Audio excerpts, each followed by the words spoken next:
Oui, on a abordé ce matin la question du fonds vert. Et ma conviction est que le fonds vert n'est pas fait pour l'agroécologie. Le fonds vert n'est pas fait pour les collectivités territoriales. Il n'est pas fait aussi pour les producteurs. De par la taille du minimum exigé en termes de montant, c'est 6 milliards. Je suis incapable de proposer un projet dans ma commune de 6 milliards qui soit crédible. S'il faut aligner les chiffres, je peux le faire. Mais après, à l'analyse, on se rendra compte que ce n'est pas pertinent. Les procédures sont extrêmement compliquées. Il y a des textes à soumettre en anglais. Ce qui m'amène à dire que le fonds vert n'est pas fait pour nous. Et j'ai proposé même que les États africains le boycottent.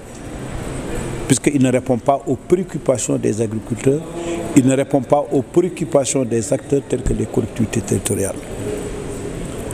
En lieu et place, moi je suis pour un fonds national, un fonds vert au niveau national, qui permettra auquel les acteurs locaux peuvent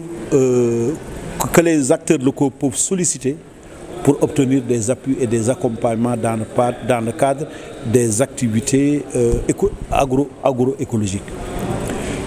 Ou bien, comment dirais-je, scinder le fonds vert en fonds national, laisser à l'appréciation de chaque pays les modalités vraiment d'accès à ce fonds au niveau national. Mais tel qu'il est structuré aujourd'hui, et la plupart des financements qui ont été déjà octroyés ne sont pas destinés à des pays africains.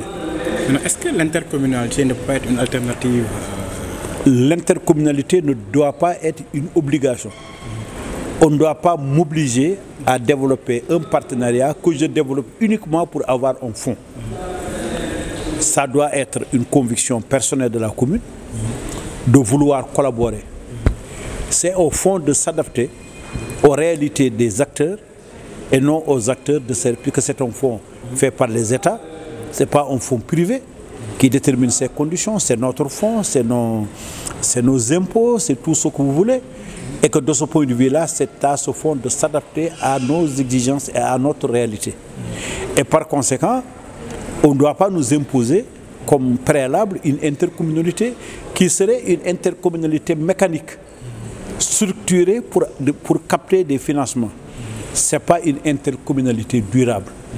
Ceci dit, je n'exclus pas qu'il y ait s'il y a des communes qui sont en intercommunalité qui puissent solliciter ce fonds, je dis c'est tant mieux. Mais le fonds ne doit pas être uniquement réservé aux intercommunalités. Je trouve que ça serait trop respectif et ça ne correspondrait pas aux besoins des acteurs. Peut-être une dernière question, monsieur le maire. Le président de la République a décidé de faire de l'agroécologie l'un des axes de son quinquennat. Et maintenant, concrètement, comment cela doit s'opérationnaliser sur le terrain? Oui, le président de la République vise le niveau de station dans lequel il est. Il dégage une vision. Et il a dégagé la vision. Cette vision doit être traduite en objectifs et en activités, sous-tendue par une stratégie. Et nous sommes dans la logique dans cette logique. Il a dégagé une vision. Les acteurs de l'agroécologie, les acteurs qui interviennent dans l'agroécologie depuis des décennies, se sont regroupés autour de la DITAS aujourd'hui, qu'ils soient des collectivités territoriales, qu'ils soient des chercheurs, qu'ils soient des organisations paysannes, qu'ils soient des ONG, pour dire que le président a dégagé une vision. Nous allons donner un contenu pour une bonne opérationnalisation de cette vision. Et c'est dans ce cadre que nous avons conçu un document de 100 pages qui est une sorte d'opérationnalisation d'un document dont l'objectif c'est d'aider à l'opérationnalisation de la vision du chef de l'État. Et c'est très important, et c'est le cas spécifique du Sénégal, où tous les acteurs, y compris l'État, se mettent ensemble autour d'une table pour réfléchir sur la meilleure manière de mettre en œuvre l'agroécologie.